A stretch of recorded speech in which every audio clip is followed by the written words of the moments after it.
היי כולם, אני שבי מ-Simply Talk Hebrew, וזה חדשות טובות בעברית קלה.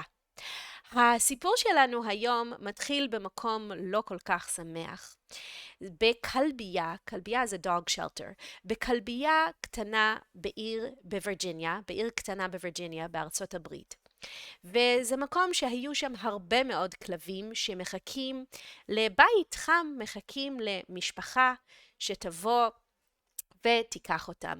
ועם כל הכלבים הייתה גם כלבה קטנה, לא, אולי לא קטנה, אני לא יודעת, כלבה שקוראים לה סיאנה.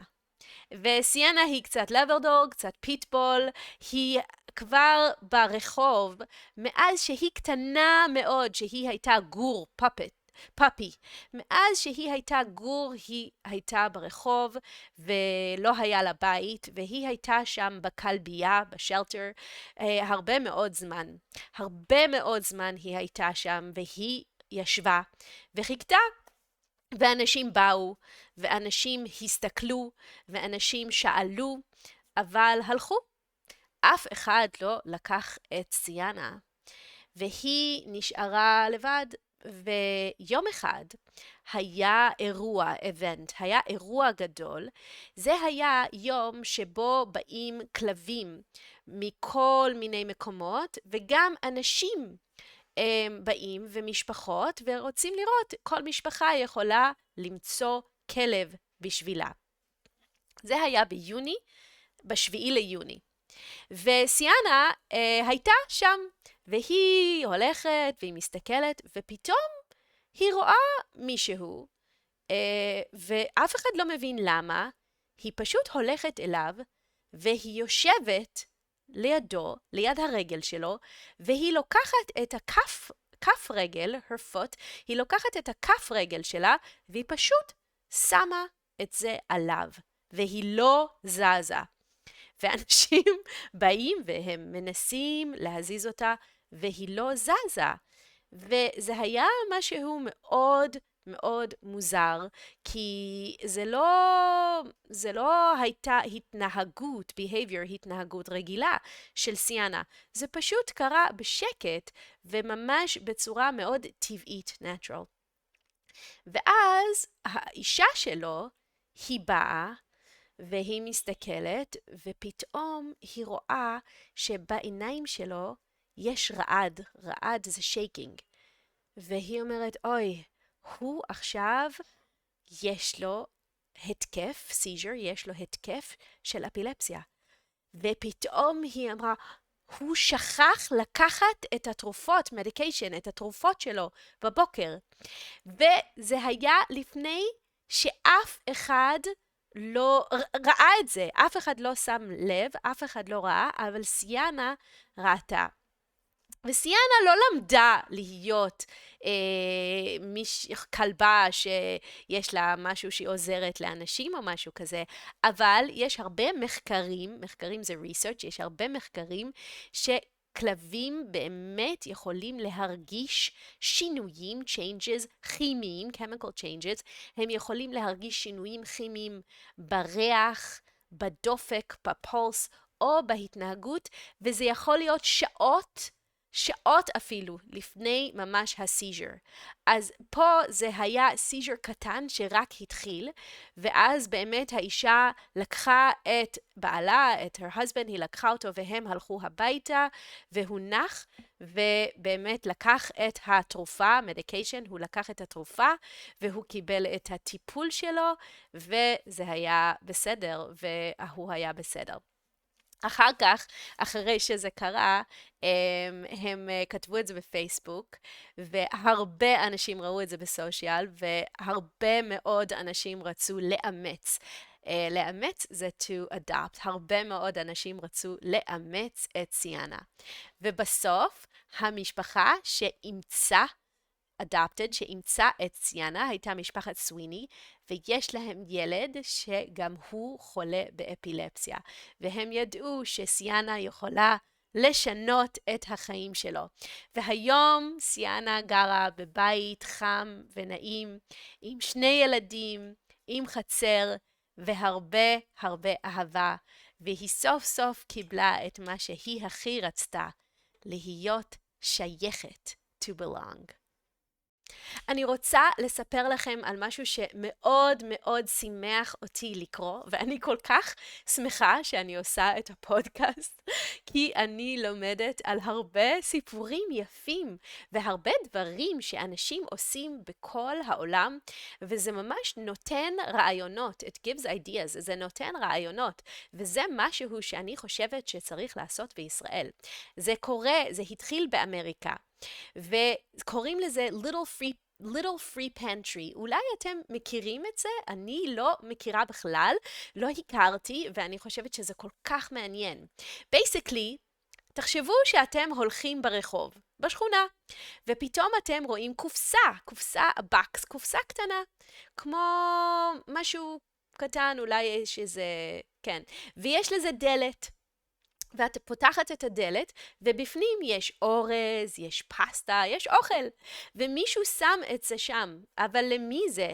אז זהו, כל אחד יכול לקחת, וכל אחד יכול לשים.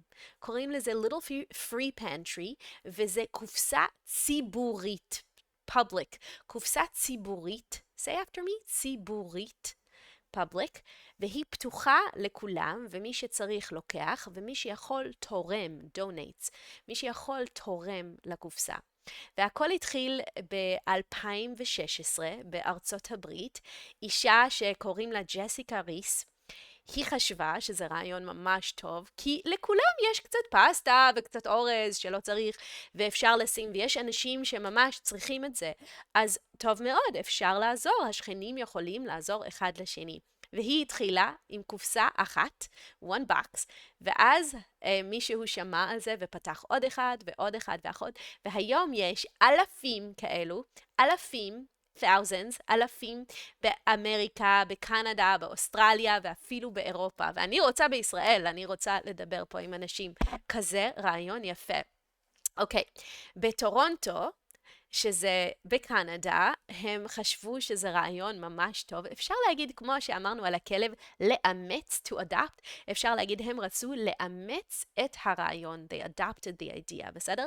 הם רצו לאמץ את הרעיון, ומה שהם עשו, זה הם התחילו לבנות, to build, לבנות דברים כאלה בכל העיר, בסדר? אולי עשרות, dozens, הרבה מאוד קופסאות, וזה קרה ספציפית בזמן של הקורונה.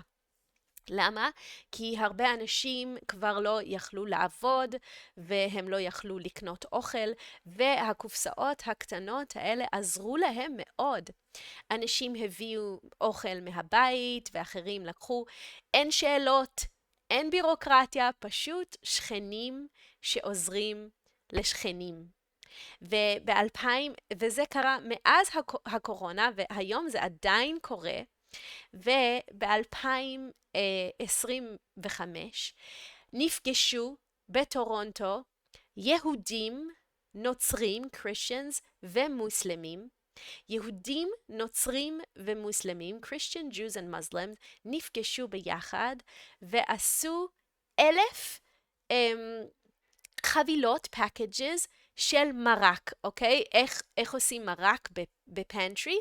שמים ביחד אורז, ושמים גם כל מיני עדשים, כל מיני legumes, וגם שמים תבלינים, spices, ועושים קופסה שפשוט אפשר לשים בתוך סיר. האמת, אני רוצה את זה גם בבית. אפשר פשוט לשים בסיר into the pot ולבשל. ואז כל האנשים האלו נפגשו ביחד ועשו את זה, ואז שמו את זה בכל הקופסאות. וזה היה פרויקט של אהבה ושל ערבות הדדית, של caring of each other. ולמה זה כל כך חשוב? כי זה לא רק קופסה עם אוכל, זה לב פתוח, וזה דרך ממש פשוטה לומר, אני רואה אותך, אני רואה שאתה צריך משהו, ולא צריך להיות מאוד עשירים, ולא צריך להיות שיהיה הרבה מאוד כסף, פשוט רק חבילה של פסטה, או אפילו סבון, סופ, אפילו סבון. לפעמים אנשים שמים אולי דברים כאלו גם, שמפו או קונדישנר, וזה עוזר וזה מחבר את קונקט, זה מחבר בין אנשים, וזה עושה קהילה, כל אחד נותן קצת וביחד זה הרבה. ואני חושבת שגם אצלי, ואולי גם אצלכם בשכונה, אפשר להתחיל קופסה קטנה כזאת, אולי בבית ספר, אולי ליד הפארק, צריך למצוא מקום שכולם יודעים על זה, ואפשר לשים. בתכלס, איך עושים את זה? צריך קופסה, a box, קופסה שעשויה מעץ from wood ויש לו דלת, אולי דלת מפלסטיק או אולי דלת מזכוכית, זכוכית זה glass, וצריך לאטום, to seal, לאטום את הקופסה כדי שלא ייכנסו מים. אוקיי? ויש אנשים שבאים אולי פעם ביום או כמה פעמים בשבוע ומנקים את זה. זה כל מה שצריך. וצריך לשים את זה במקום ציבורי, public, במקום ציבורי שקל להגיע אליו. זה יכול להיות ליד בית ספר, ליד פארק, שיהיה מקום בטוח, secure, אוקיי? לא מקום ליד מסוכן, או לא מקום שיש חושך, או ליד כביש או משהו כזה. ומה אפשר לשים שם? אפשר לשים כל דבר. אפשר לשים אוכל, כמו אורז, או פסטה, או סיריאל, או משהו כזה, קורנפלקס, ואפשר לשים גם דברים כמו סבון, ושמפו, וקונדישנר, ומשחת שיניים, טות'פייסט, ודברים כאלה גם. ואיך יודעים מה צריך? אז בשביל זה יש קבוצות פייסבוק. אז אם אתם מכירים קבוצת פייסבוק, אפשר לעשות קבוצת פייסבוק של הקהילה, ושם לפעמים אנשים כותבים איפה זה, מה צריך, מה יש יותר מדי, איפה יש קופסאות חדשות, וכל אחד יכול לעשות, זה משהו לחשוב עליו, ואני באמת רוצה לחשוב ולדבר פה, לא יודעת, אולי, אבל זה רעיון ממש כל כך יפה וכל כך קל, ובזה אנחנו נסיים היום את החדשות אופטימיות בעברית קלה, שיהיה לכם שבת שלום, שבוע טוב ובשורות טובות, good news, בשורות טובות לכולם.